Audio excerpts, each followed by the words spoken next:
You're listening to the official Reformed Stoic podcast, covering politics, philosophy, theology, conspiracy theories. I'm ready to get to the bottom of this life. Are you?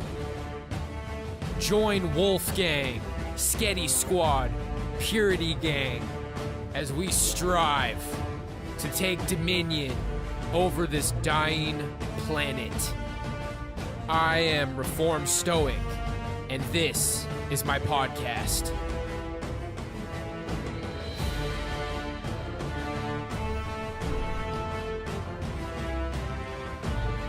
Let's go.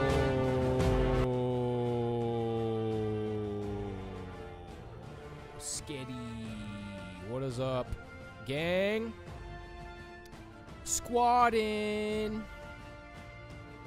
How are we doing today? Boys and girls, familia.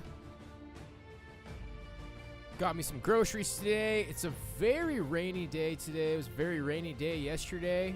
It's just kind of relaxing, man. You know, it's all about how it hits you. Sometimes I don't like rainy days. I'm digging this one. House is full of groceries. As I slowly run out of fats and ascend into carbness.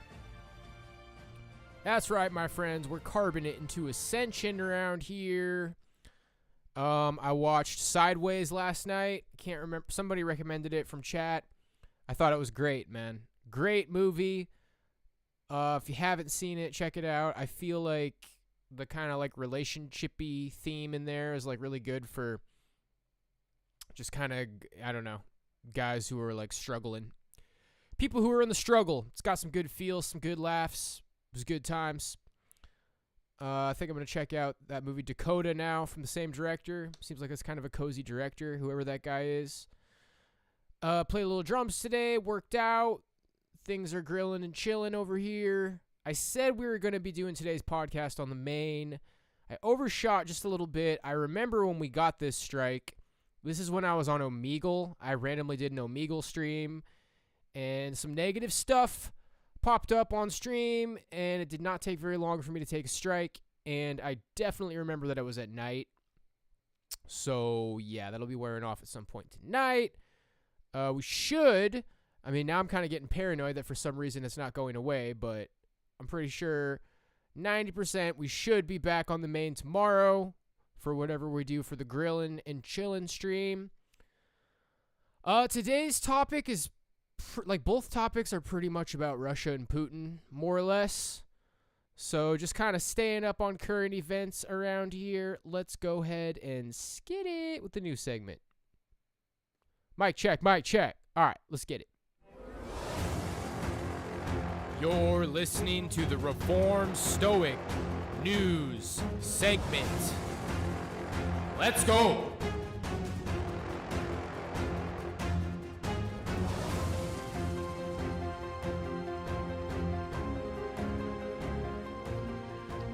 All right, just glugging that A and W. You know what it do.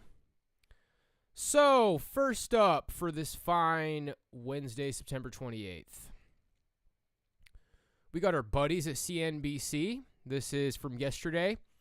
Putin tries to illegally annex Ukrainian territories as Nordstream pipeline possibly sabotaged. So that's kind of hinting at our second topic for today. We're starting with the Nordstream pipeline, I believe it was called. Yeah, Nordstream pipeline. We're starting with that. We got some speculation from CNN, so keep that in mind, that Putin was behind the attack, possibly. That's kind of a narrative that's starting to be spun by our media. So we're starting with the pipeline, and then we're just kind of honing in on what's going on in Russia right now. Talks of annexing Ukraine, a lot of speculation about the use of nuclear weapons, and I kind of feel like this is a gem of a video to watch. We got John Kerry. Putin is more in a corner than anyone would like him to be. We don't hear from John Kerry that much. Mr. Skull and Bones himself. Let's get it. All right. Putin tries to illegally annex Ukrainian territories as Nord Stream pipeline possibly sabotaged. Vladimir Putin sets to illegally annex 4 occupied territories in Ukraine.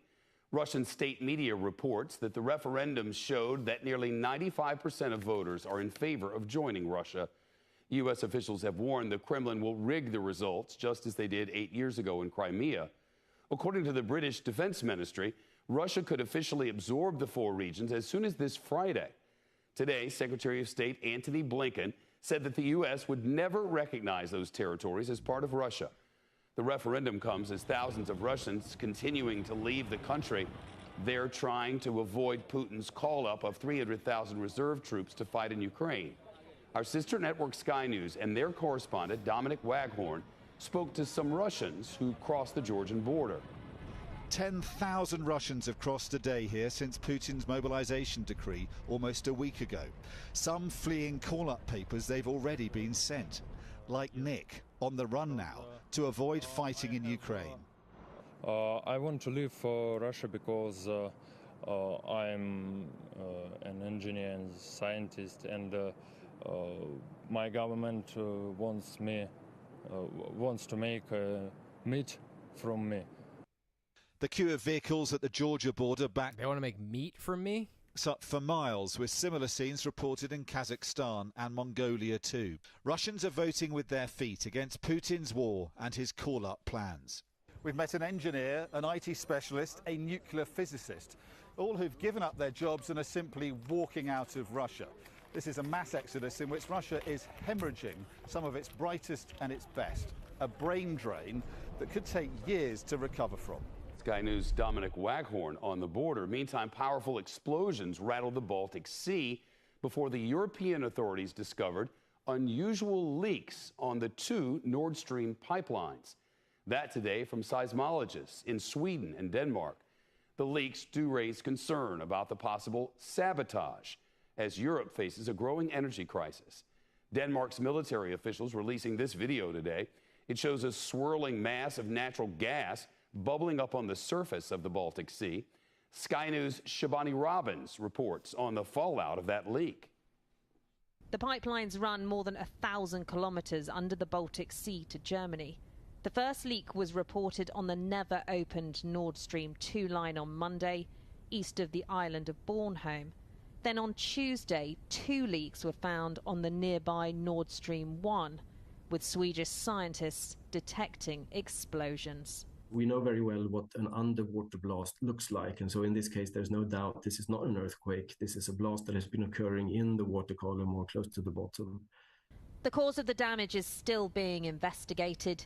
Ukraine's accused Russia of a terrorist attack, while Moscow says it's making its own inquiries, also claiming the pipelines have been deliberately destroyed, while experts are speculating what could have caused this damage. Convinced this was the result of a deliberate act, Denmark will meet the NATO chief on Wednesday to discuss the leak.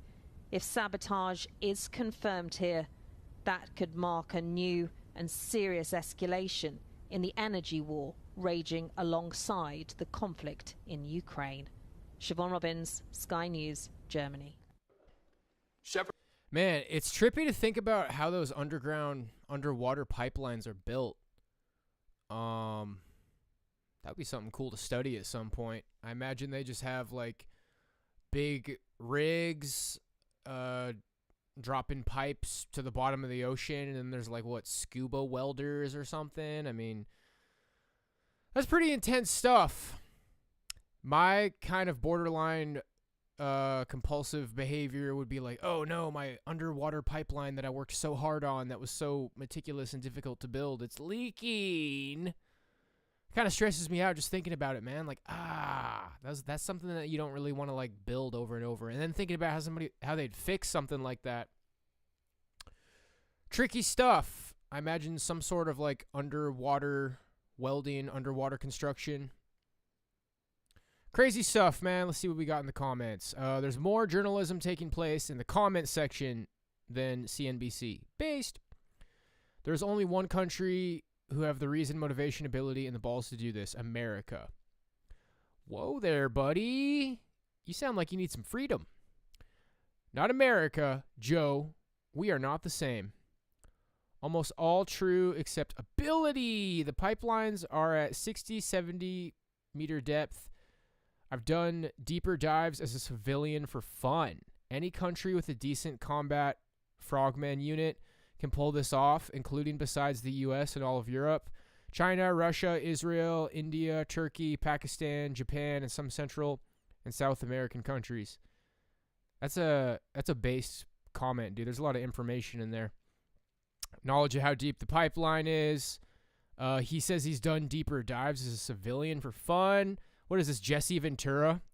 You get a decent frogman unit. I remember something about Jesse Ventura talking about frogmen. Was he he was a Navy SEAL. Do they have Navy SEAL frogmen?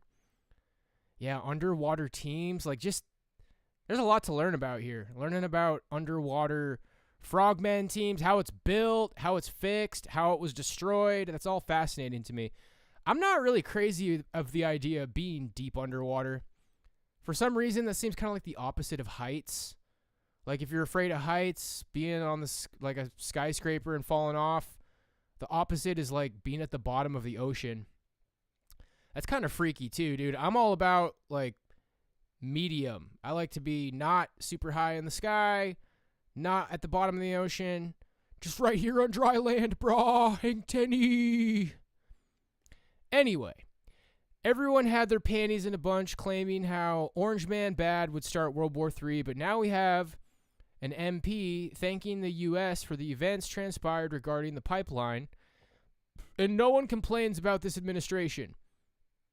We truly live in a clown world. As expected from Western media, wow, a lot of people don't trust the news these days. Biden finally kept one of his promises. Let's go. When USA acts like they don't know what happened, you know they know. We know too. Wow, so everybody's just kind of assuming the United States did this. I heard speculation on 4chan that Israel did this, or that United States did it as a proxy for Israel. That's just typical 4chan. And at some point, Yeah, right here. Gas pipeline leaks likely an act by Russia, says the senator. So the comment sections blame it on the United States. 4chan's blaming it on Israel, typical. And MSNBC is suggesting that it's by Russia. Ooh, sounds like we got a little game of Clue going. Who done it? It was Israel with the candlestick in the parlor. All right, let's go. New York Times is reporting that Russian men attempting to escape the country following Vladimir Putin's latest call-up are being met at the border and served draft notices. The neighboring country of Georgia says around 10,000 people are seeking entry into its borders each day as the rush to escape continues. The EU border agency says there was a 30% jump last week in the number of Russian citizens who fled the country. According to independent newspaper Novaya Gazeta, Russia has seen protests in more than 50 cities, and over 2,300 people have been detained under anti-protest laws. And across Ukraine, supporters of the Kremlin are claiming victory in referendums that most Western observers are calling shams. Russian officials in 4 occupied regions alleged citizens of those areas voted overwhelmingly to cede their homeland to Russia. This sets the stage for Moscow to annex more land from Ukraine. Ukrainian President Volodymyr Zelensky said, quote, none of Russia's criminal actions will change anything. Willie? Meanwhile, European officials are investigating unexplained leaks affecting 2 Nordstream pipelines that bring natural gas from Russia to Europe through the Baltic Sea. Officials say 2 explosions were heard before those leaks started. Europe pointing to possible sabotage amid the energy standoff with Russia provoked by the war in Ukraine. Joining us now, Democratic Senator Chris Coons of Delaware. He's a member of the Foreign Relations and Judiciary Committees. Senator, thanks for being with us this morning. Let's start there with the Nord Stream pipelines. The Secretary of State Blinken expressed some skepticism, though he didn't call it sabotage. He expressed some skepticism that it was an accident. What are you hearing about those leaks? Well, Willie, the Secretary General of NATO, Jens Stoltenberg, has called it sabotage. We don't have definitive intelligence information yet on what caused this subsea pipeline to rupture and to begin to leak methane up into the atmosphere. But it is likely that this is an act by Russia. I think that we've seen over and over Vladimir Putin use energy as a weapon against the West to try and undermine NATO's unity in the face of his brutal invasion of Ukraine. The fake sham referenda that they've been holding in Luhansk and Donetsk, the way that they've had to recruit for their army in prisons and by forcing people fleeing the country to return and to serve demonstrates all the different ways in which his criminal invasion of Ukraine is intensely unpopular. And I think only by continuing to turn off the spigots of power of gas and oil to the West does he have any chance of weakening our resolve.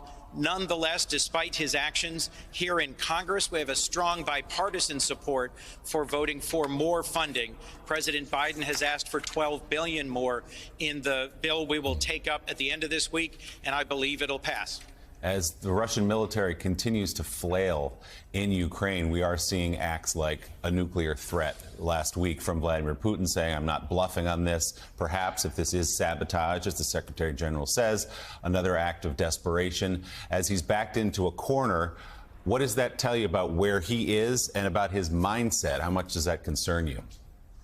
I am, of course, concerned that Vladimir Putin is increasingly desperate as there are protests across Russia, as there are actions against military recruitment stations, and as hundreds of thousands of Russian men flee into Finland, Kazakhstan, Georgia to avoid a war that they don't support and in which they're not willing to serve. We should always take seriously his threats to use nuclear weapons, but frankly, we need to push back, as President Biden has, and make it clear that for him to do that would bring a swift and decisive response by NATO, that we refuse to allow him to prevent us from providing the critically needed arms and support that has allowed the Ukrainian military just in the last few weeks to make a dramatic breakout east of Kharkiv and to retake thousands of square miles of Ukrainian territory.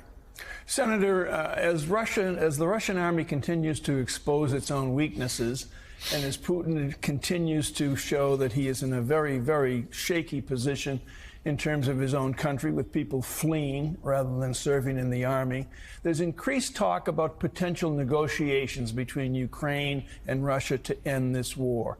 My question to you is, why would the Ukrainians cede anything to Russia or Putin right now? Well, that's right. At this point, President Zelensky has said their goal is to regain all Ukrainian territory, including Crimea. And I think the Ukrainian people, who've shown such remarkable resiliency and determination, their soldiers who have fought so bravely, expect nothing less. There may come a point where negotiations are the only way for this conflict to resolve. But remember, Ukraine has been at war for 8 years. Ukrainian men and women have volunteered to go to the front in the very easternmost part of Ukraine since 2014. So for many in the West, many Americans, we think of this as a war that's just been going on since February of this year. But for Ukrainians, they've been volunteering and going to serve in the Eastern Front against the Russians now since 2014. I think they expect their inspiring leader, Zelensky, to continue to fight as long as they continue to gain territory. Alrighty, comments. You don't exactly have to be Nostradamus to predict that some unforeseen accident is about to befall the Norwegian pipeline into Poland. They need to light that gas on fire so they can burn it off properly. It's insane to let it just enter the atmosphere. Biden said he would end the pipeline. Tensions are rising, you guys. Man, there's sure a strange feel in the air right now. We got Hurricane Ian going down. I think that's what it was called. I decided not to cover that for a topic. We found out a couple of podcasts ago, like, hurricanes are kind of boring, but it's intense, man. Like, war tensions rising. All the citizens fleeing out of Russia is pretty intense. It's an escalating situation. It's just going to be interesting to follow day by day. If you're the leader of a country and your population gets up and leaves when you want them to fight in your own war, must be a great feeling. Indeed. All right.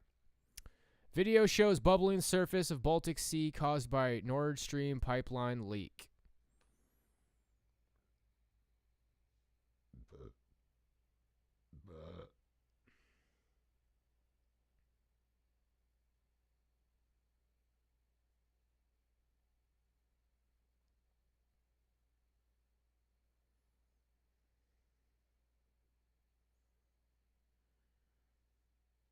It looks like a boss battle, dude. It's like if you're on a boat in like a Final Fantasy game. And it's like, you don't want to drive your boat into that until you save and heal. Boss hype.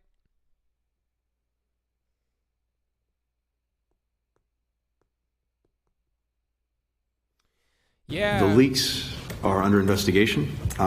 Their initial reports indicating that this may be the result of an attack or some kind of sabotage, but these are initial reports and we haven't confirmed that yet. But if it is confirmed, that's clearly in no one's interest. Okay, well, yeah, the consequences of that gas leaking. Be interested to see how that goes down. All interesting. Elder Scrolls hype. Americans are being told to leave Russia now. I got a bad feeling about this. So much for protecting the environment. It's over.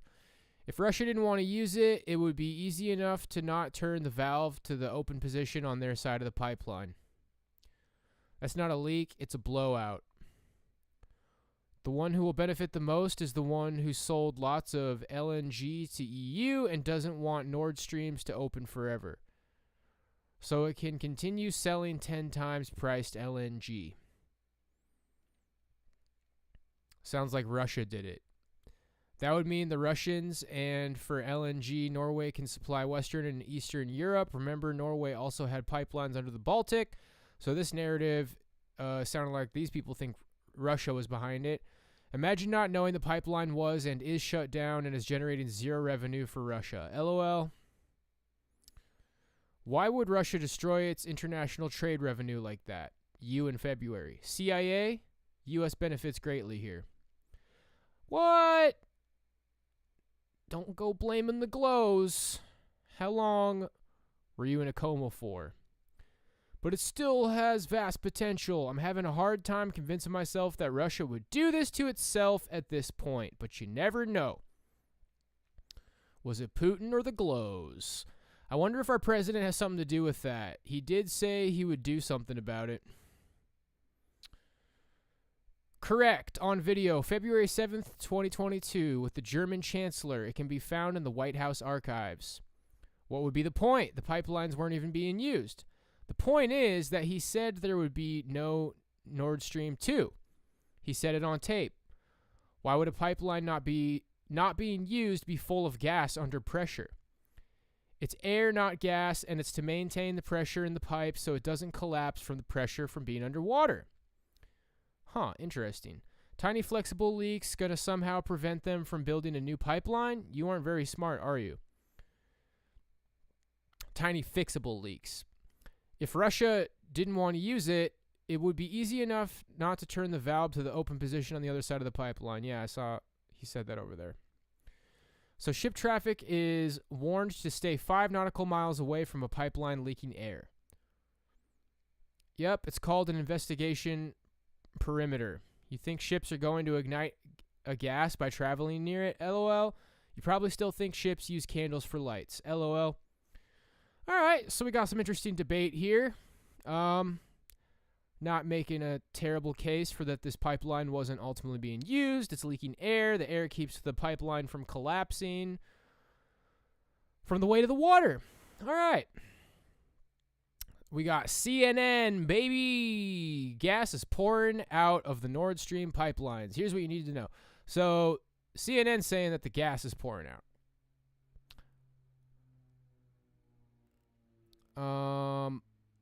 Let's just start here. What happened on the Nord Stream pipelines?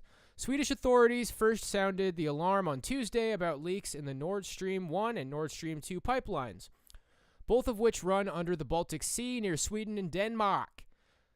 That came after seismologists detected underwater explosions near the pipelines on Monday. It's unclear if those are connected to the leaks.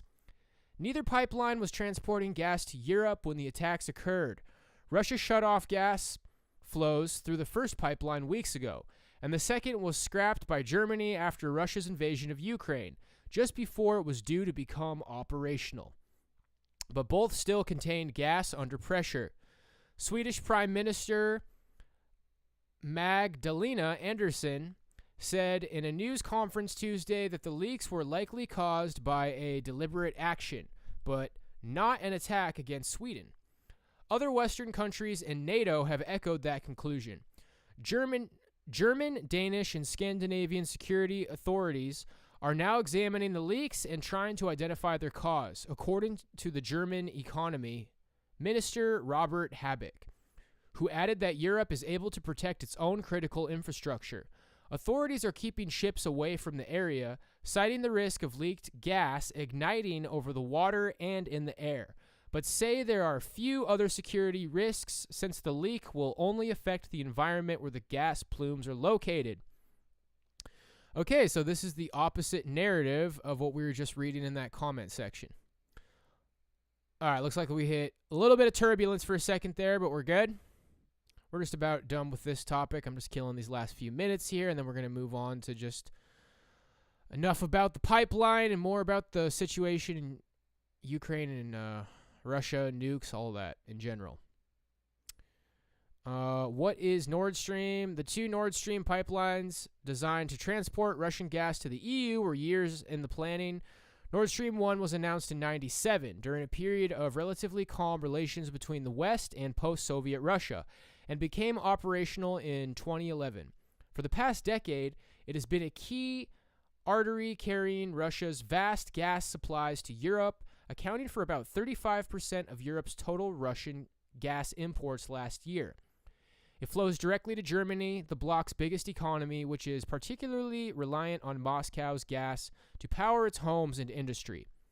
Nord Stream 2, the multi-million-dollar 750-mile sister project, was announced a few years later and completed last September. It was intended to deliver 55 billion cubic meters of gas per year, more than 50% of Germany's annual consumption, and could have been worth as much as 15 billion to Gazprom, the Russian state-owned company that controls the pipeline, based on its average export price in 2021. But the project was shrouded in controversy from the beginning. The United States, the United Kingdom, Ukraine, and several EU countries opposed it for years, warning it would increase Moscow's influence in Europe. And following Russia's invasion of Ukraine this year, Germany pulled the plug on the pipeline as it was on the cusp of becoming operational. How Russian gas reaches Europe. The European Union is the biggest consumer of natural gas from Russia, which has built several major pipelines into Europe since the 1960s. Why were the pipelines so controversial? European reliance on Russian energy has long been a concern for many in the West. The construction of Nord Stream 2 divided politicians and analysts for years and became beset by delays, previous U.S. sanctions, and opposition over its impact on the climate crisis. The pipelines have given Russia significant leverage over Europe for some time, but until this year, European countries have been reluctant to wean themselves off Russian energy, given the potential for rising prices.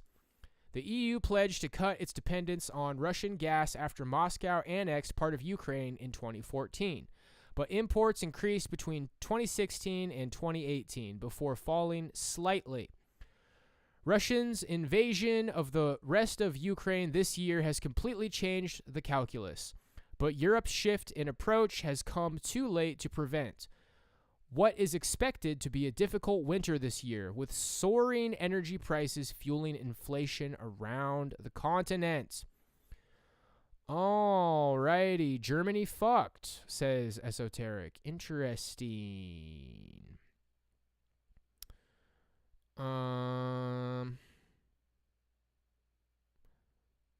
Yeah, a lot of people fleeing right now. You can't just shut down oil or gas rigs. Too dangerous, and it would cause tremendous amounts of repairs to get it going again. Can't just flip a switch and shut it off. All right, you guys. Well, I'm kind of excited to hear from our buddy John Kerry. Putin is more in a corner than anyone would like him to be. John Kerry, if you don't remember, was the Democrat candidate running against George W. Bush way back in the day. He lost. He's a loser. But word on the street is he's a skull and bones, so I'm interested to hear what he has to say. Joining us now, former Secretary of State, the U.S. Special Presidential Envoy for Climate, John Kerry. It's really good to have you on the show this morning, Mr. Secretary. We want to talk about what's obviously happening with... So this is MSNBC. Putin is more in a corner than anyone would like him to be. Climate change and your efforts in just a moment, but I would be remiss not to start with the situation in Ukraine, the mass exodus, the remarkable mass exodus of men out of Russia. What do you make of that? Do you think Vladimir Putin has ever been this much in a corner? And what does that bode for a man who may see his only option left as nuclear? Well, let's pray he doesn't really see that as his only option. And frankly, I doubt that he does. But clearly it's a very, very dangerous moment. And he is more in a corner than anybody would like him to be, because that's not good for anybody. So hopefully diplomacy, I know the Secretary of State, Tony Blinken, and Jake Sullivan and others are super focused on this. And we have to hope that people will come to their senses at some point. There's going to have to be a negotiation at some point. There's a nexus, Mr. Secretary. Your former job as Secretary of State, your current one as climate envoy, with the explosions around those Nord Stream pipelines. What do you think Putin is up to there, if you believe he's up to something? Well, our European friends have been more forward-leaning on labeling it as sabotage. We're waiting to get the facts. The administration is looking very, very closely at that, obviously. And critical is going to be repairing it as fast as possible, which is an underwater operation, but that's going to have to happen. So there's obviously an environmental impact from this as well. There is. What's the concern there? Well, the concern there is that if you have blown up a gas pipe and the gas is coming out, which evidently you can see happening in the ocean, that's methane, a huge release of methane. Unburned gas is the most, the methane that leaks is the most destructive gas. It's 20 to 80 times more damaging and destructive than CO2, than the burned gas.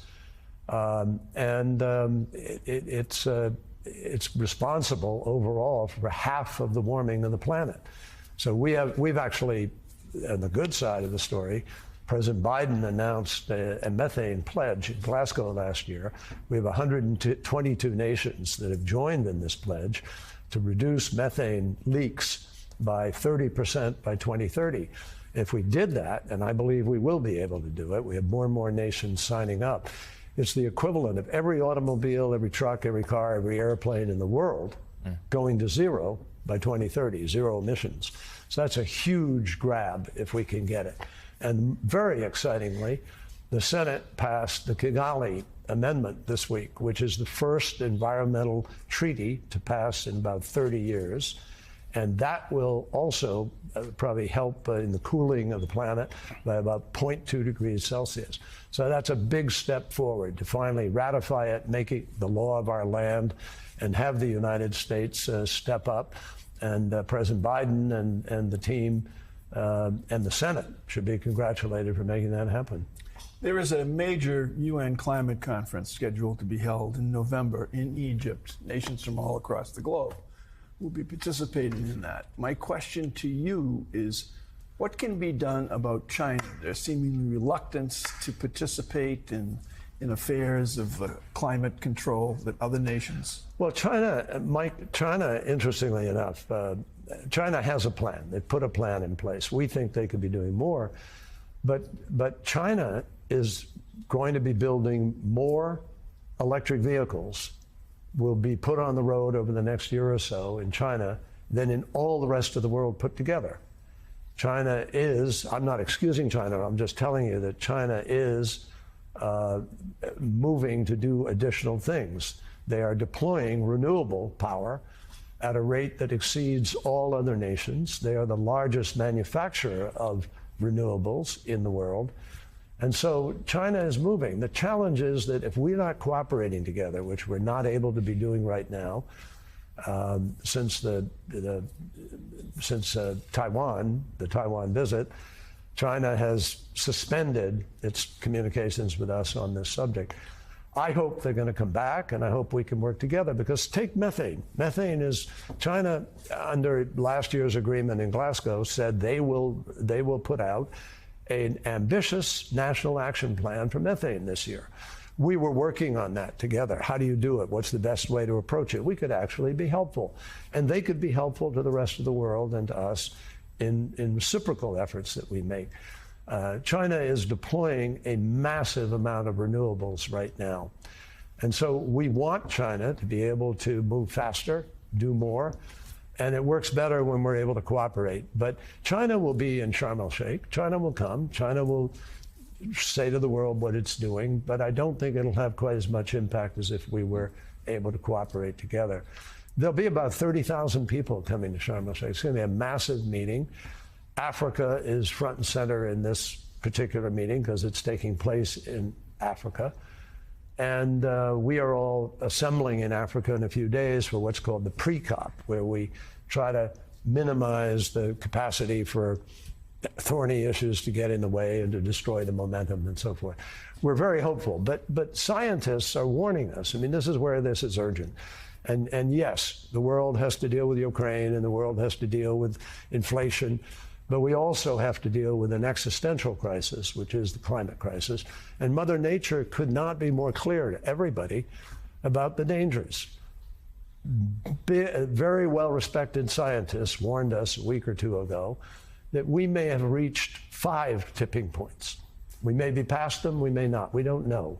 But the Arctic, the Antarctic, the permafrost, the coral reefs, and the Barents Sea.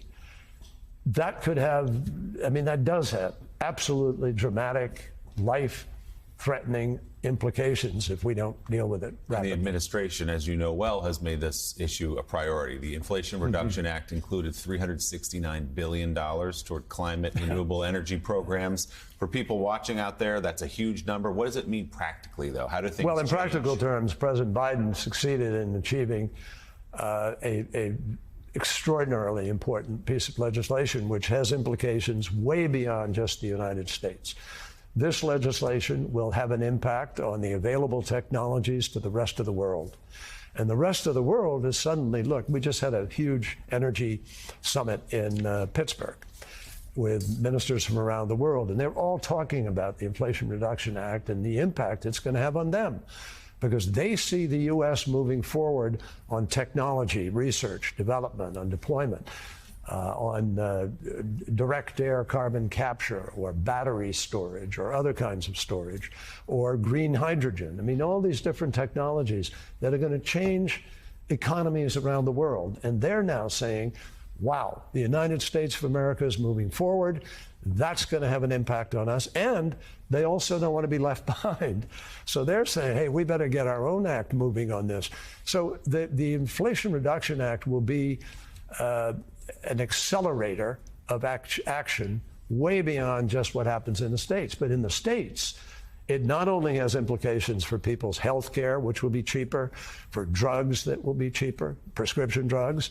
It has limits on for lower income folks. They will not, anybody earning $400,000 or less is not going to pay a dime more. It has reduction on the deficit in it, but most importantly, it has really serious money as incentive for the deployment of renewables, for the manufacture of renewables, for the deployment of electric vehicles, the infrastructure for it. This is a job creator. You hear that a lot in politics, as people are saying, this is a massive job creator, and it's going to put the United States of America in a very strong position to be leading on a global basis. Former Secretary of State, now U.S. Special Presidential Envoy for Climate, John Kerry. We spared you the discussion about the Red Sox. I heard Just it. Keep it to climate. That's tough. Thank you, I Mr. suffered Secretary. through it. Good to see you. Mika? Thank you, Mr. Secretary. Climate change. Why climate change? Why not climate change, rather? Well, I'll tell you why they push climate change the way I see it. And these are big questions, man. These are big questions, this kind of like conspiracy theory territory.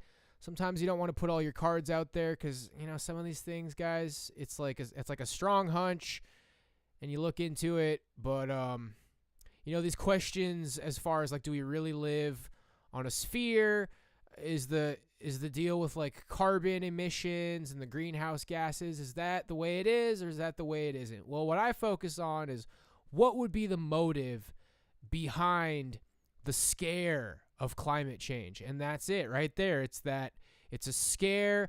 It keeps the population in fear. It's like, we got to do this to save the planet. We got to do this to save the planet. We need this money to save the planet. We need these new laws. We need this new legislation. It's just a pawn for them. I think a big, at least something that should get you rolling your eyes and shaking your head when politicians are dramatic about climate change is they've been making predictions as far as like California is going to be underwater by 2019. That is, that's what the 2003 documentary A Convenient Truth was saying. For, what's his name, the Democrat guy? Al Gore. Yeah, Al Gore, 2003. I think it was around 2003. A Convenient Truth, big climate change documentary. It was saying that California is going to be underwater in 2019. Jay Dyer pointed out some really old documentaries. Gosh, there was something on the memory hole that I was getting around to watching, but I think they scrubbed it. They scrubbed so many videos off of that memory hole channel with all these old C-SPAN interviews. Yeah, they had some documentaries in the 80s about like the ice caps melting and the world drowning, and there's a lot of predictions that they've made throughout the 1900s in regards to climate change that they just keep pushing it back. They just keep pushing it back.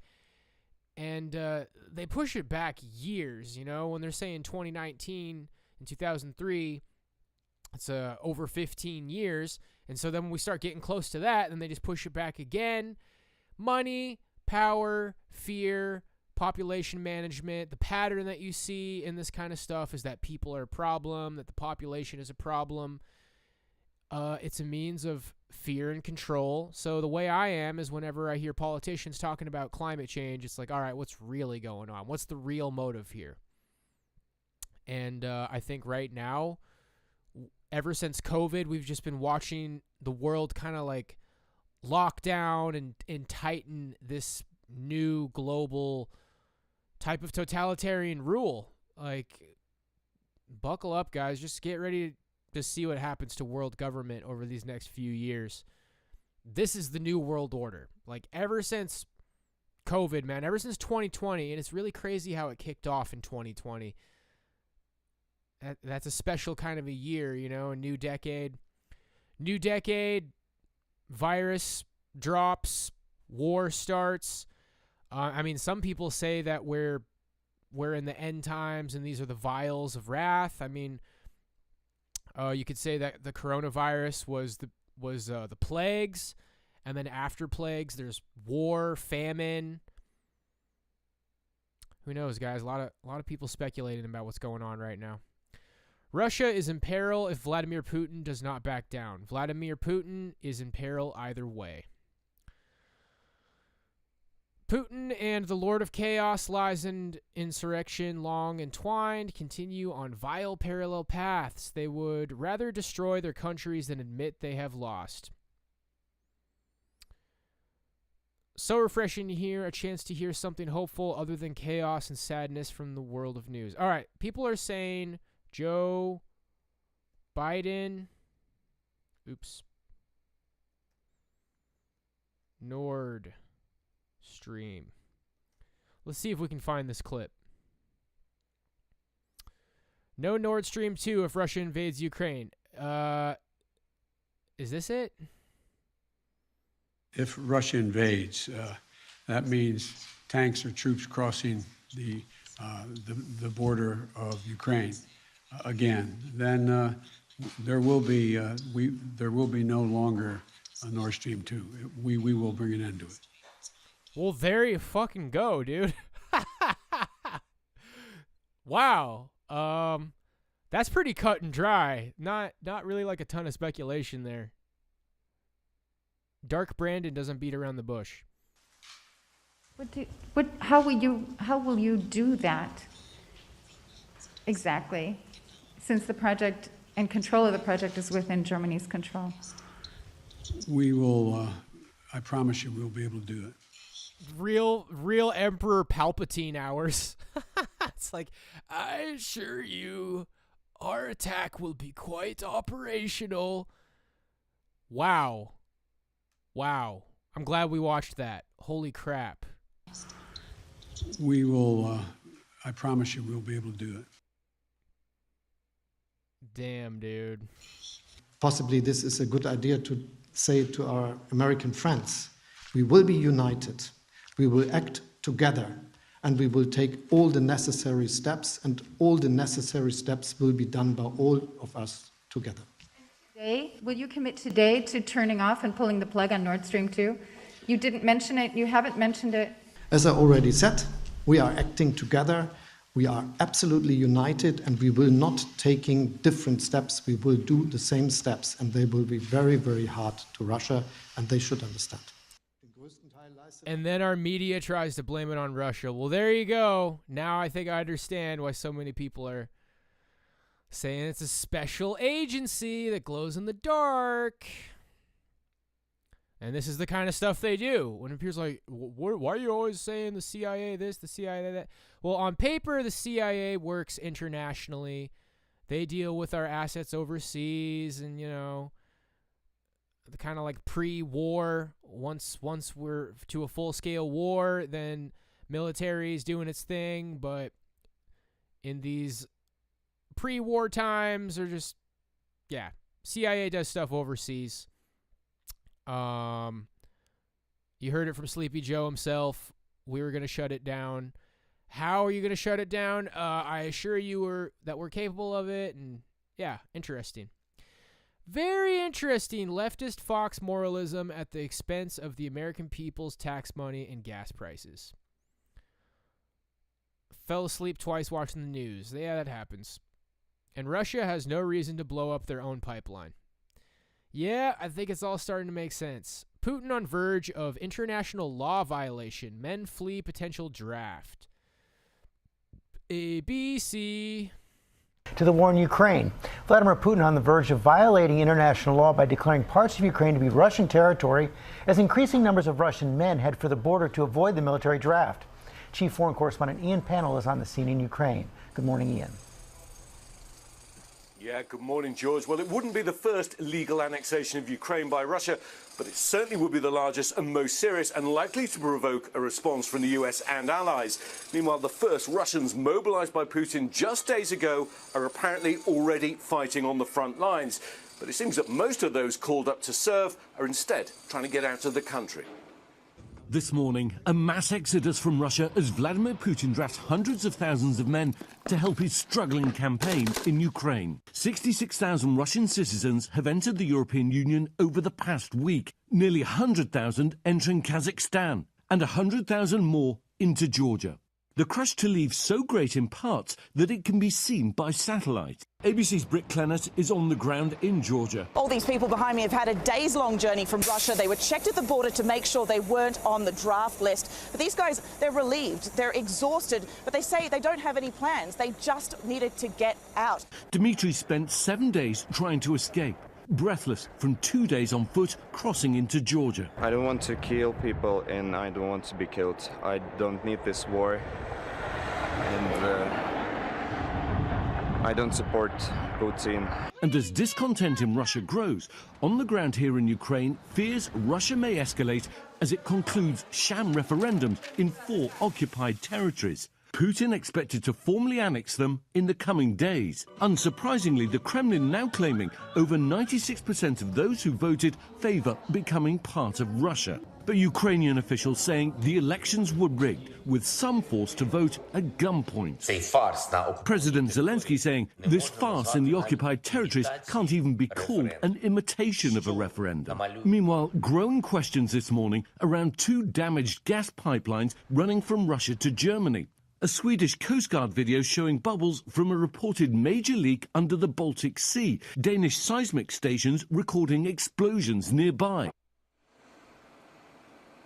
Guys, well, we have some breaking news. Apparently, the US Embassy in Moscow just issuing an alert telling all US citizens to leave Russia immediately, warning that the Russians may refuse to allow those with dual citizenship, basically US and Russian, to leave the country, preventing their departure, even conscript them into military service. The situation with this vote and the war looks set to take another dangerous turn. Amy? It certainly does. Ian Pannell, thank you.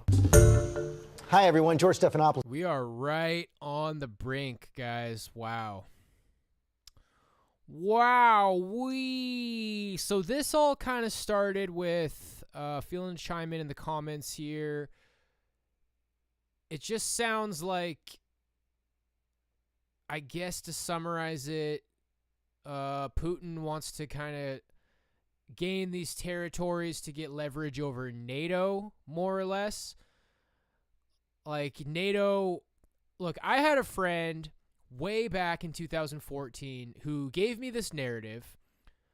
He told me, I don't know about 2014, 2016. Okay, he gave me this narrative back in like 2016, 2017 that Russia had invaded Ukraine, but he was saying that the Russians were defending Ukrainians against their tyrannical, ultimately like United States Zionist puppet government, and that American media was spinning it as a Russian invasion of Ukraine.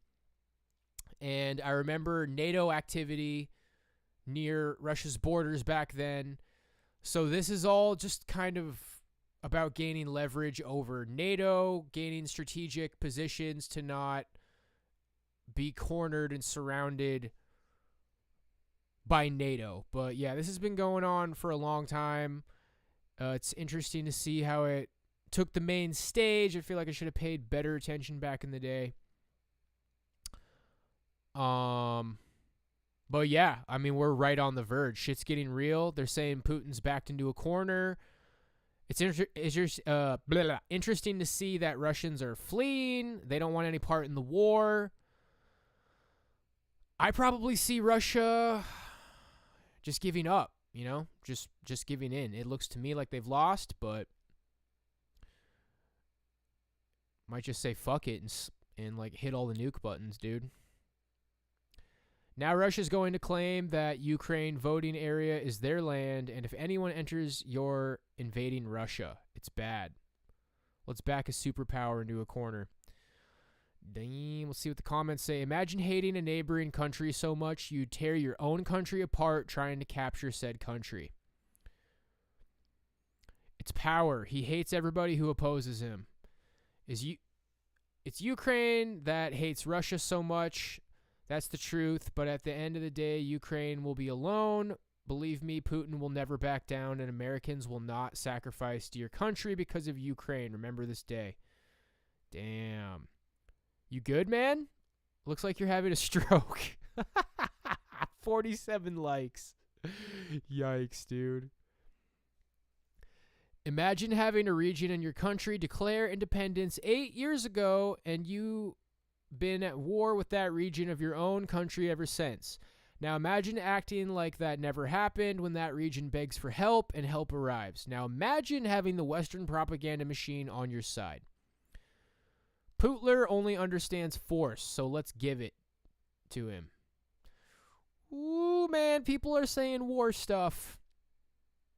This is why I moved to Kodiak, guys. All right? Sorry, Kodiak. I know you guys, I know there's people here who don't like me. I know there's people who follow me to the grocery store. Whatever, dude. At least if the shit goes down, I'll be cozy in my little rainy mountain town. All right. It just needs someone in Putin's inner circle to do the right thing. It's a shame men have to fight and die all because a little man has a bruised ego. Little man, little Putin.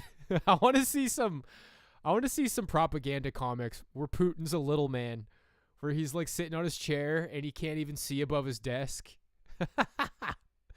Little man, let's go. Wow. Men that wanted nothing to do with this war. Admirable. A clear message to Ukraine. This is honorable. This should be honored. I'm well beyond that. I'm realizing I'm gonna die being shot or in a commie bug field. Or maybe a nice nuclear dust. I just feel like the fear of the war, the fear of COVID, the fear of climate change, give into the fear. It's time for the masses to give into the fear. I believe that there's new like totalitarian elements of our system that were put into place ever since COVID, and they haven't quite gone away, and they're not going to go away. It just feels like the world is tightening down, and they're using this narrative of fear. Keep on praying, buddy boyos.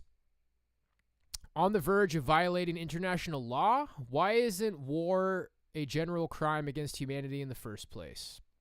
All right, well, we still got some more to go on this section. CIA director on Putin's draft and nuclear threat. Let's glow. Well, we want to turn now to our exclusive interview with CIA Director Bill Burns. Burns is the last U.S. official to have met with Vladimir Putin, and he told us the Russian dictator is making reckless decisions in the war on Ukraine. Based on your analysis, do you think he'll be able to mobilize 300,000 troops? Well, it remains to be seen, and even if he's able to mobilize 300,000 troops, it's not as if throwing people like cannon fodder toward the front, many of whom are not going to be well trained, many of whom are not going to have the kind of equipment that they need or the logistical support that they need as well. His military has a lot of other problems. Manpower is only one of them. Do you see any signs that Putin is moving towards you? Hang in there, Kev TV. Keep on bone smashing. That might help you brace for impact. Shit, dude. Honestly, though, wish you the best. I hope that doesn't happen. Using those nuclear weapons. Well, we have to take very seriously his kind of threats, given everything that's at stake. And, you know, the rhetoric that he and other senior Russian leaders have used is reckless and deeply irresponsible.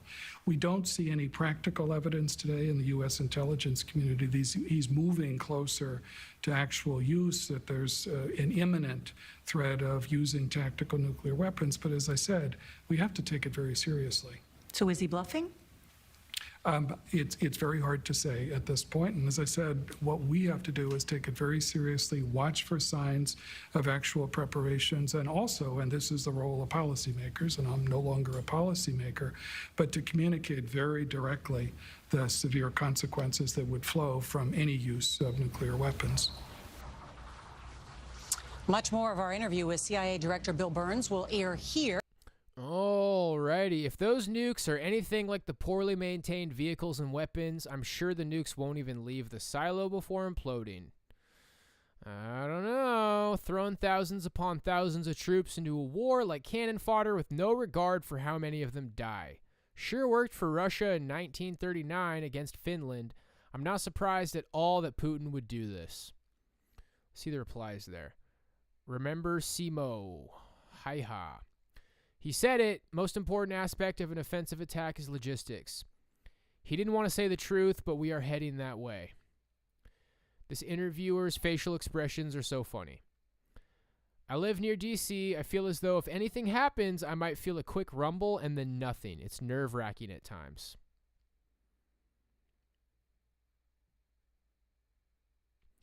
It's all fear. First, it's Iran, then North Korea, now it's Russia. Yeah, that's what I'm leaning towards, Rob. They're really turning up the fear machine lately. Which means policy change is coming. A new system is coming. As the global currencies start tanking, as the markets crash, they're getting ready for something else. Something new. A new world order. Really, the new world order's already existed, but it's tightening. It's tightening! How I learned to stop worrying and love the bomb. What? The historian Dan Carlin gave a chilling analysis of the threat of nuclear war.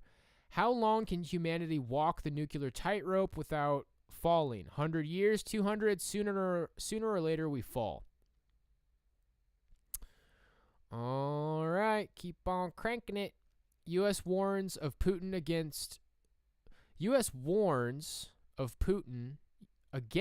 using nuclear weapons as Russians flee to avoid reservist call-up.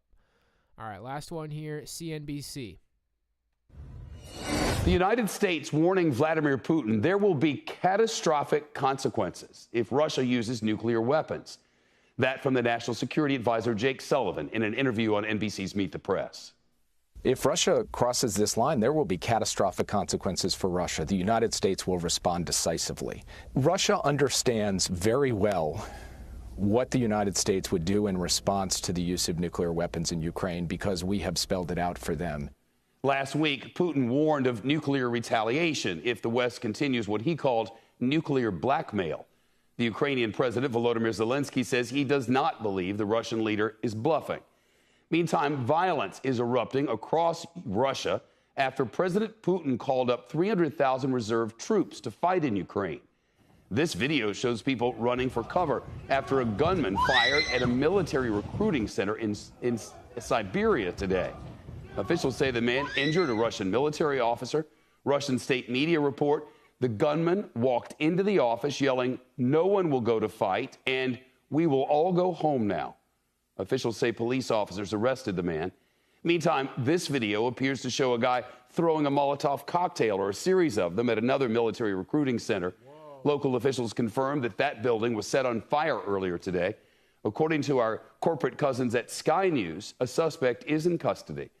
The attacks come as Russian officials continue to hold what the U.S. calls sham referenda in controlled territories in Ukraine. In the northeast city of Kharkiv, here's NBC. See, guys, one of the big overarching things about this whole kind of like, you know, conspiracy theory, schizo, tinfoil hat narrative we have here is that more or less the point of wars is for people to die. Like, there's this low-key global alliance since World War II. There's this emerging globalist one-world government, and I mean, even before World War II, that was the point of World War II. That's the point of these world wars. That's the point of war, guys, is depopulation. These conflicts are fabricated, and the powers that be that, you know, they got their money all over the place. They just retract their tentacles, push us out into the fields, and watch the people get fleeced. You know, watch the bleeps get fleeced, as Southern Israelite would say. That we hear on the news that this is really a real war and, you know, Russia's going for power. But then in the back of my mind, I can't help but think, you know, this is all a stage and this is all just depopulation, the beast government tightening its tentacles around us. And the more time that goes by, the harder it is to escape. Senior national correspondent Jay Gray. Shep, good evening. And look, the referenda is across 4 regions of Ukraine, from the east through the south. Well, Putin is a, what was it called? An economic forum. He was associated with Klaus Schwab in the economic forum. He was he was a part of like the great leaders, whatever it was called. He has ties to the World Economic Forum. But, yeah, you know, some people want to say that, like, Russia and China are these last pieces that aren't involved in the globalist government. You can go look at Jay Dyer, what he says about North Korea. He says that North Korea is a CIA puppet regime, and, you know, that's just all propaganda, and ultimately North Korea is just a globalist tool. And I'd say in order, it would be the most obvious one is North Korea, and then maybe to a lesser extent China. But you know, I think the majority of people would still consider China not a part of the globalist regime. And then probably the last on that list would be Russia. I guess you could argue which is more suspicious for being involved, but I definitely consider that China and Russia are rogue, and the globalist system is trying to get them to kneel to the one world government. Area, the land size of Poland or larger, most of that, but not all, occupied right now by Russian troops. The vote's been going on for 4 days. It ends tomorrow. And we use that term vote rather loosely. Many of the ballots we've seen have been delivered by armed Russian soldiers to people in apartments and houses in these regions. They are voting on annexation, something that Russia says would make those territories their own and give them the ability really to rule over those territories. But more importantly, they say that they will use any means necessary to protect their land, which would be something they would hope would divert the ongoing counteroffensive from Ukraine fighters, which has been going very well over the last several months here. We are hearing from not only those in Ukraine, including the President Zelensky, but all of the Western allies, that this vote is really a sham, that there is no fair or free election going on, and that the results will not be recognized. Let's talk a little bit about the reaction inside Russia. Right now, protests continuing, thousands pouring into the streets, 2,000 or more arrested over the last several days, really pushing back on the mobilization plan announced by Russian President Vladimir Putin, calling up 300,000 men to join the fight here in Ukraine.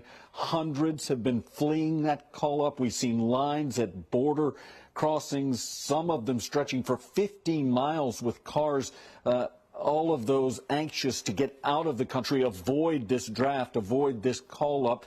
That comes while, again, there continues to be unrest and real questions about what's happening on the Russian side of this ongoing fight. That's the latest from here in Kharkiv. I'm Jay Gray. Back to you now. Shep. Jay, thanks. Alrighty, guys. It's time for me to take my bathroom break. I kind of feel bad for the good people of Russia that don't want this. Yeah, me too. February, 64 km long convoy towards Kiev. September, 64 km long convoy towards Helsinki. All right. What is that? Tbilisi, Mongolia. In nuclear war, all men are cremated equal. Yikes. Dude not in a rush after throwing the first cocktail bottle. Very brave. Okay, let's do funny moose. Hilarious moose. Laugh at the moose while I go to the bathroom. I'll be right back.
Let's moose. Get mogged, horse.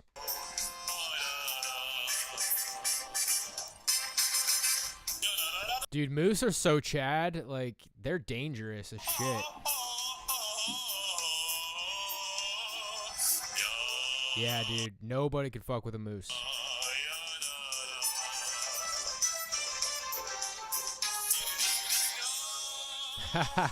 Out of my way, tire swing. That would be a bad situation if he's stuck because, like, nobody's going to want to get over there to try to help him. Even the female moose, even the baby moose, female moose, dude, all moose are moggers. Mogger! How is that funny, dude? Get your freaking windshield cracked. How's that for funny? All right, moving on. I'm gonna moose.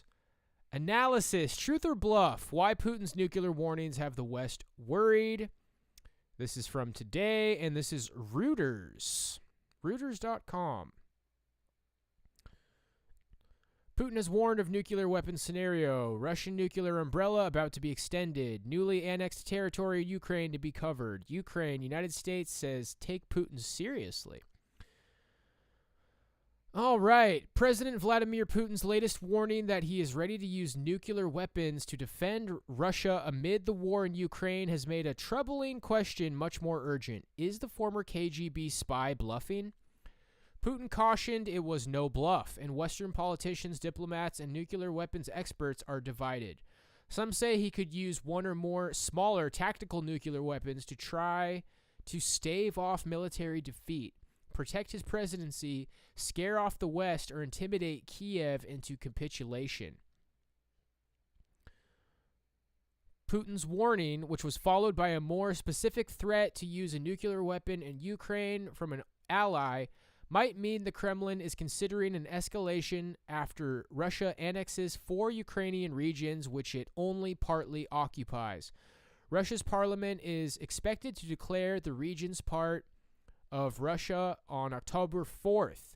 Once that happens, the way would be clear from Moscow's viewpoint.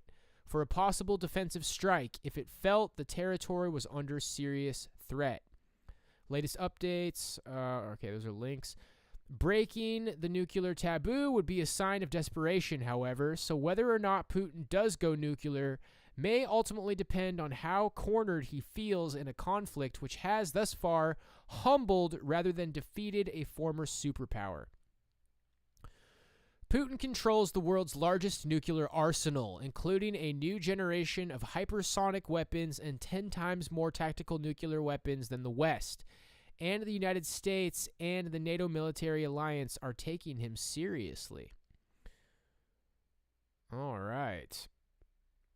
If the choice for Russia is fighting a losing war and losing badly and Putin falling, or some kind of nuclear demonstration, I wouldn't bet that they wouldn't go for the nuclear demonstration.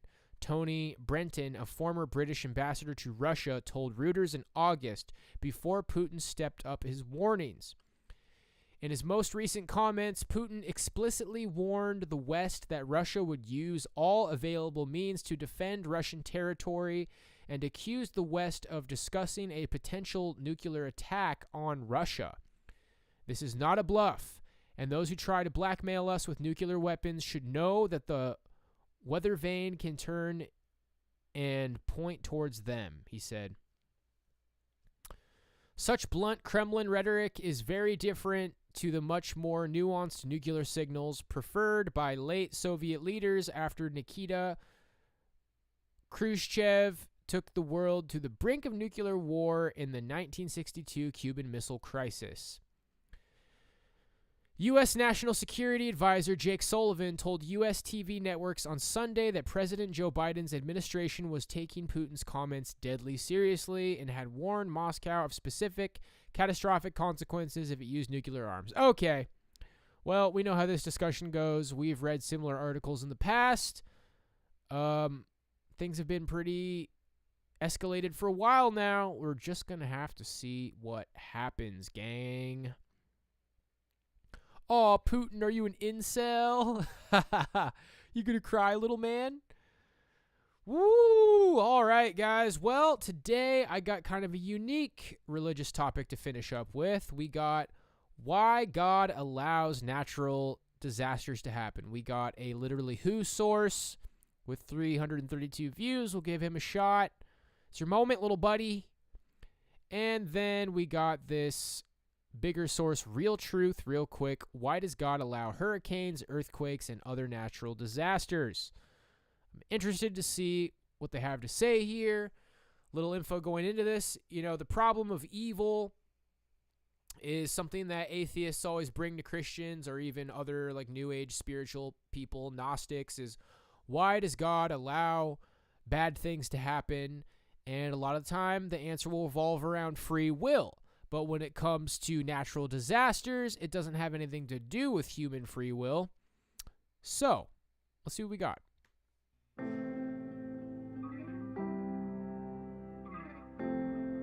Many of us are familiar with the so-called problem of pain. If God is all good and all powerful and all knowing, why is there pain in this world? And for those seeking a philosophical answer, the challenge for the Christian thinker is to show that a good God has good reasons for allowing pain to exist. The most common reason that we give is this: God ordered the universe such that there would be free will for humankind. With free will comes the ability to choose evil, therefore evil. And that springs out into all kinds of pain and suffering we experience in this world. Now, there's a lot of value to this, and we could spend a while cashing out this response. The problem is that on its own, this response addresses evil, and evil doesn't line up so easily with every kind of pain we experience in this world. For instance, what do we do about natural disasters? There's no evil human intention to create natural disasters. If God is good and God is all-powerful, and oh yeah, He's the maker of our world, well then what do we do with this? In the Old Testament, we see God using natural disasters to warn or destroy sinful people. You have the locust of Joel, the storm of Jonah.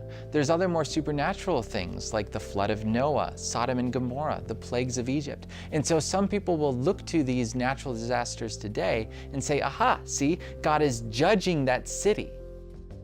Be careful of that. Be careful playing prophet in these situations. In Old Testament judgment narratives, God makes a habit of protecting the righteous. Compare that with today. When a tsunami hits a city, everyone is affected. Is that really the judgment of God?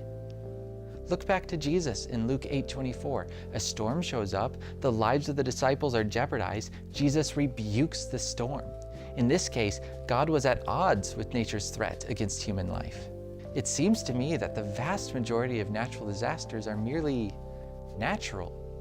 And the duty of the church is to provide hope and relief however we can to those who are suffering. In doing so, we send a message to this world that things are not the way they are supposed to be, and the people of God are determined to do something about it. So why do natural disasters happen? I don't know everything, but I think a good place to start is to connect these horrible things not to God, but to something else. Some would say that they have demonic origin. It's really not a theological stretch to suggest that these kinds of things could be the result of spiritual influences. We see the possibility of demons being the reason behind other things like disabilities and sickness. Maybe the same could be said for natural disasters. Another possible solution is to look at the fall.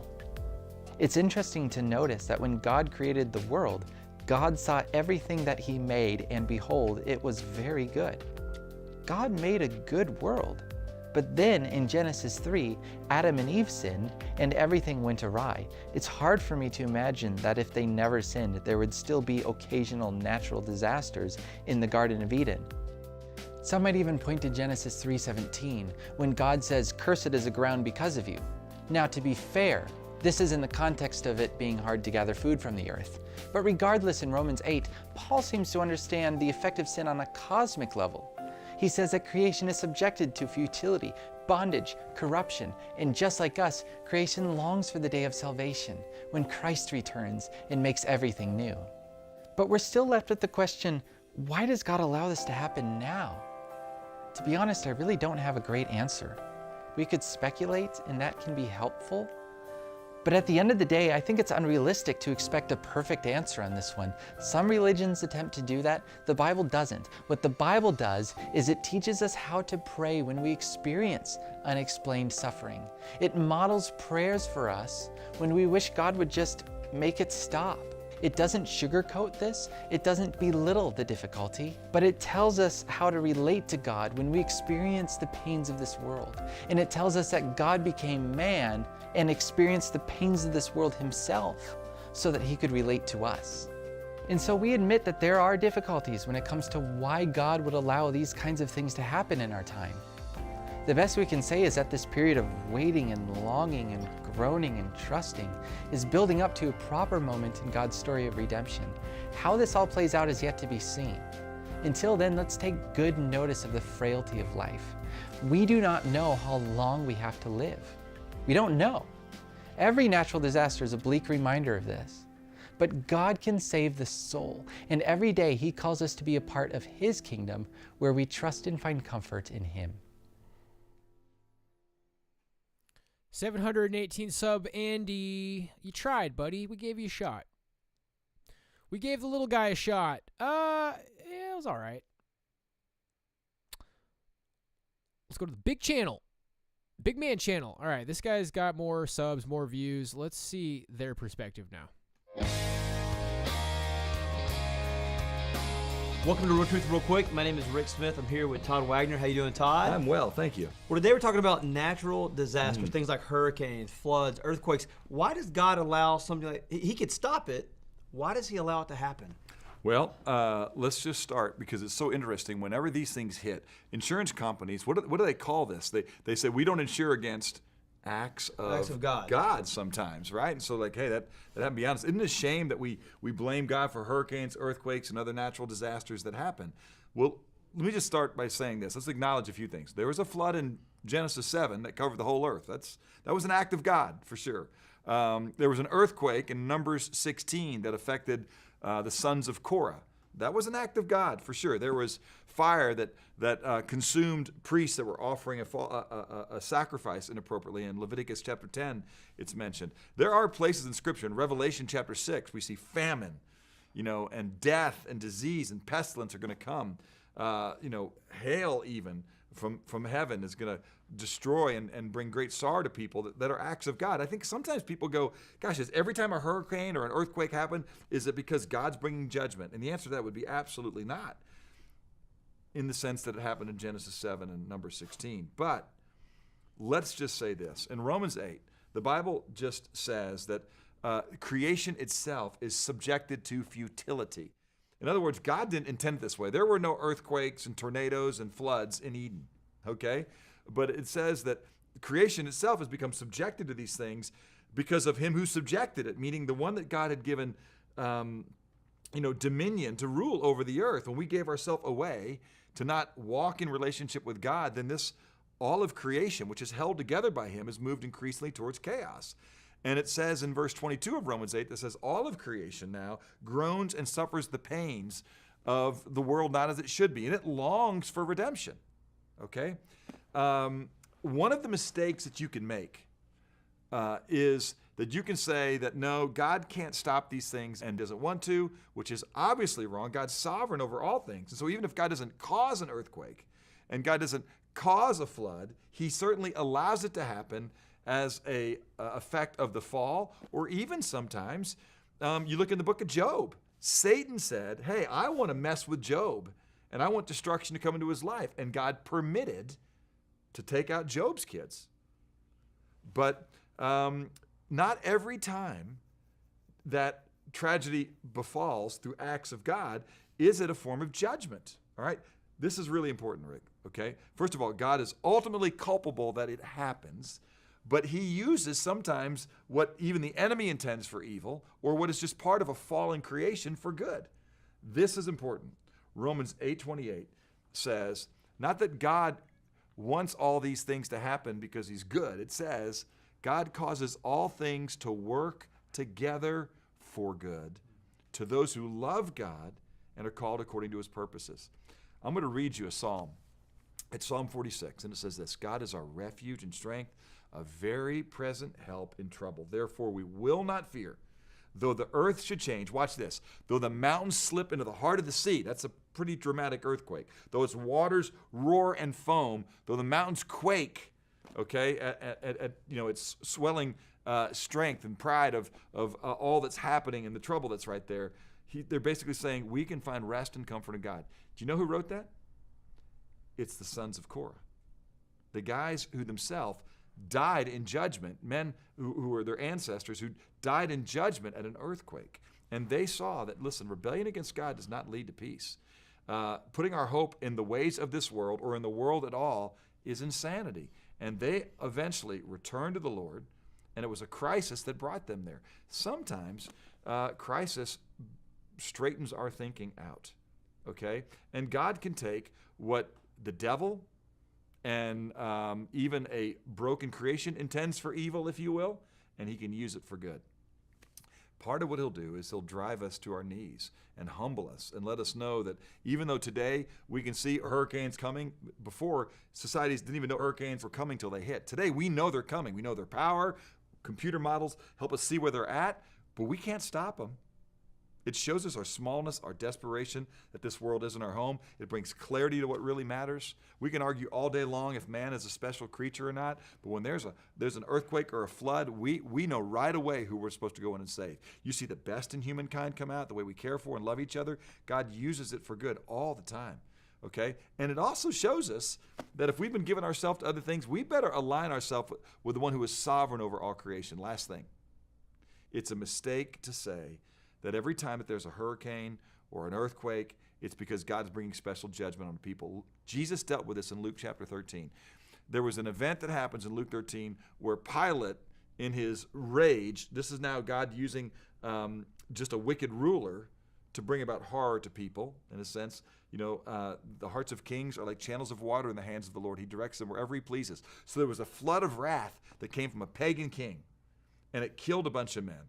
And Jesus says, because he was asked the question, why did that happen? He said, do you suppose it happened because they were worse than you, those men that died?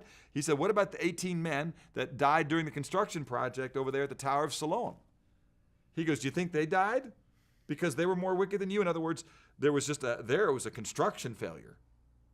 And I think it's a mistake to think that the reason a tsunami hit Thailand is because they have some religion other than Judeo-Christianity, or the reason that hurricanes hit Texas is because they voted for a certain president, which somebody actually said. Judeo-Christianity, let's go.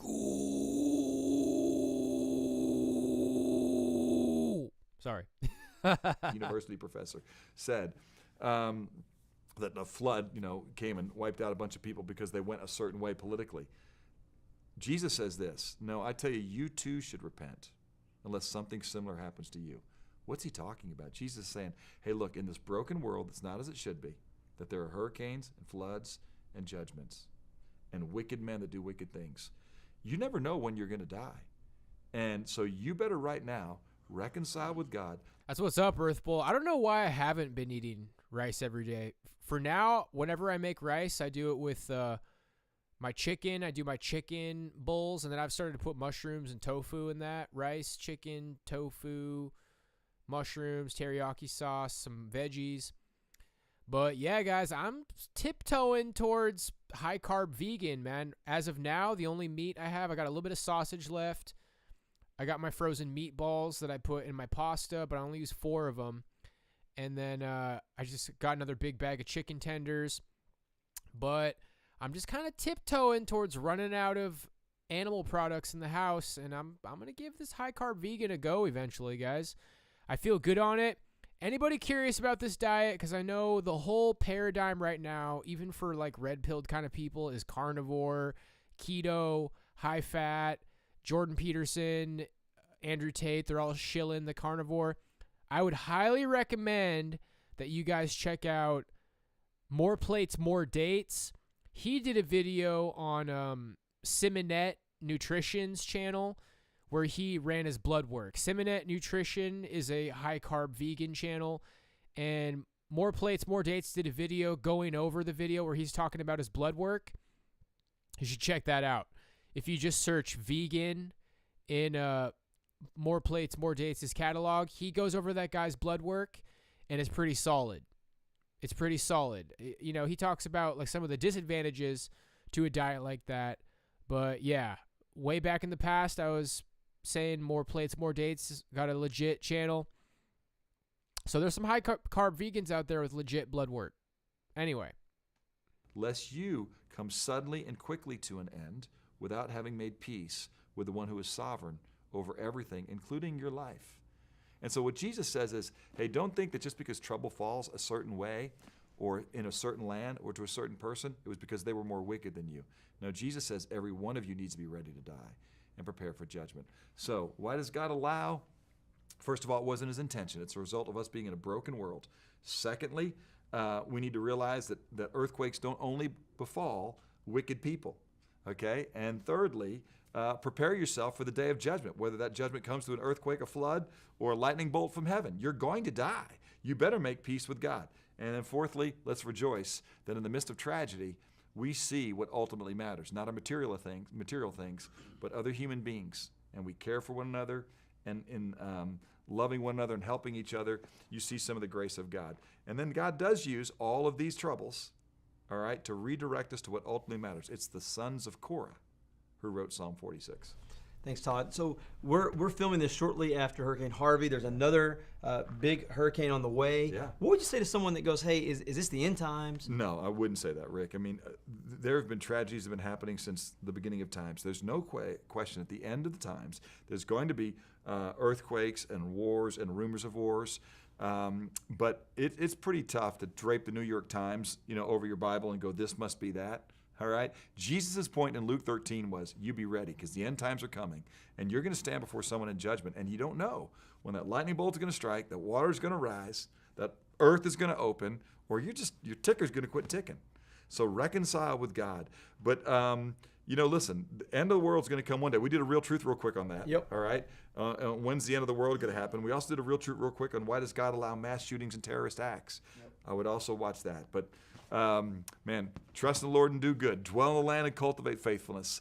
Make peace with God while there's still time. Thanks, Todd. Listen, if you're watching this, you might have searched for something on YouTube. Maybe this particular topic has a personal, something personal. All right, I'm letting this guy shill it up. Do it. Shill us. About you and your story. There's an email address below me. If we can pray for you in any way, send an email. We read every single one of those, and we would love to do that. And we'll see you next week. Based, dude. I'd be down to get these guys to pray for me.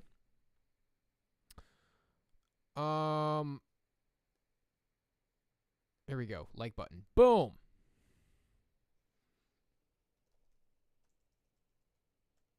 Thanks, bros. God bless. Yeah, guys. I'm just gonna keep testing the waters with this high carb stuff. I'm feeling pretty good about it so far. I could definitely see myself just keeping some meat in the house. Just more like keeping the chicken around. Getting some meat, animal protein sources, eating some eggs every now and then. But I'm just kind of slowly tapering down on that stuff. I definitely noticed, like, when I was making that ground beef mac and cheese meal, I get really tired after I eat that, man. Yeah, I think after, like, eating red meat, I definitely see myself getting tired. But, maybe a steak every now and then. I'll play it by ear. I'll save those thoughts for other videos, other times. That is what we got for you today, my friends. I used chicken bouillon and tomato sauce for the rice. Ooh, that sounds good. Yeah, I'm going to want to try some more ways to eat rice. Tomato sauce and rice. That's what Rich Piana said he would do. I'm going to have to see how that tastes. Rice and tomato sauce. I've always used soy sauce. Yeah, I'm going to be looking for more ways to cook rice. Or just more ways to, like, eat rice. Maybe, like, get a little curry on there or something. I eat chicken in front of my pet chickens. You fiend. So sorry, it's over. Welcome to the rice fields, my friends. Well, guys, some words of encouragement at the end of today's podcast. Shit is going crazy right now. I would not beat yourself up over your personal life, if you didn't achieve the things that you wanted to achieve. Man, just watch some good movies, get cozy for Smeartober. Man, I'll post tonight, like, more horror movies that I plan on watching. I'm going to get that whole list. I want to get all kinds of horror movies down this season. In fact, between y'all and me, I've been kind of chatting somebody up a little bit on Facebook, asking if they like horror movies. Sounds like they do. Might have a little discussion about horror movies and might try to lead that discussion towards, hey, sweetie, you want to get together sometime and maybe watch one? Let's go. But if that doesn't happen, I don't care. We're keeping it low key, guys. Eat good food. Work out, take good care of yourself, pray, read the Bible, and definitely be grateful. I'm trying to get into the habit of eating breakfast again. If you do start pursuing this high-carb lifestyle, a tip that I've got is pretty standard. Drink lots of water. Stay hydrated. But your cortisol levels, if you don't eat breakfast in the morning, it sounds like it can spike your cortisol, and also stimulants can spike your cortisol. So if you're doing what I did for a long time, you start your day by drinking coffee in the morning with no breakfast. Cortisol city, baby. And what happens when your cortisol is spiked? That makes it harder to burn fat and to lose weight and to be lean.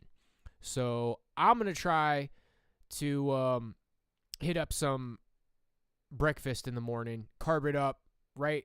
Start the day by drinking a ton of water, carb it up, and then I like to put sugar and cream in my coffee, or creamer, rather. I got low-fat creamer, so I ain't worried about the fat. Get that sugar in there, carb it up a little bit, because ultimately stimulants, coffee, caffeine, at the very least, I'm going to keep it to one of those a day in the morning, and then maybe try to kick that at some point and just run off of that pure carb sugar energy. All right, friendos. Well, that is it for today. As far as a chill stream tonight, we'll play it by ear. I kind of feel like I just want to like watch movies and TV and grill out, chill out, carb up, have some relaxing time by myself. But we should be on the main tomorrow for the chill stream. I look forward to the bright future ahead back on the main channel, boys and girls. I've never eaten breakfast my entire life. I'm just not hungry until like noon. You know, I felt that way a lot. As a kid, I would eat cereal. I would wake up and eat cereal. Every now and then, my parents would throw down maybe some waffles or like potatoes and sausage breakfast. But I was a cereal guy for sure growing up. Yeah, I've had many a day that started with just coffee and no food. What's interesting, a lot of people swear by black coffee. Seems like putting some sugar in your coffee is actually like a better option. Getting a little bit of calories to help fight that insulin spike you get from the double whammy of no calories and a caffeine hit. When you get up early for work, by the time I get to work, I'm hungry, so I do the oatmeal at work. Let's go. Yep. I'm feeling like breakfast is good, guys. And a lot of people out there are talking about intermittent fasting. That's a very popular thing. I mean, fasting's in the Bible. Fasting is actually like a positive thing to do. But I would just be careful with fasting. Spikes your cortisol, makes it harder to burn fat. Dudes like Durian Ryder just say stay carved up all the time. But I'm not saying intermittent is bad. I'm not saying intermittent fasting is bad. Just maybe have a nice big breakfast. Get some starches in there too because they're more longer lasting carbs. And then do your fast in the middle of the day. Anyway, my friends, that is it for today's podcast. I appreciate y'all being here. We'll be grilling it and chilling it tomorrow. And then Friday's podcast will be on the main. Fingers crossed. God bless.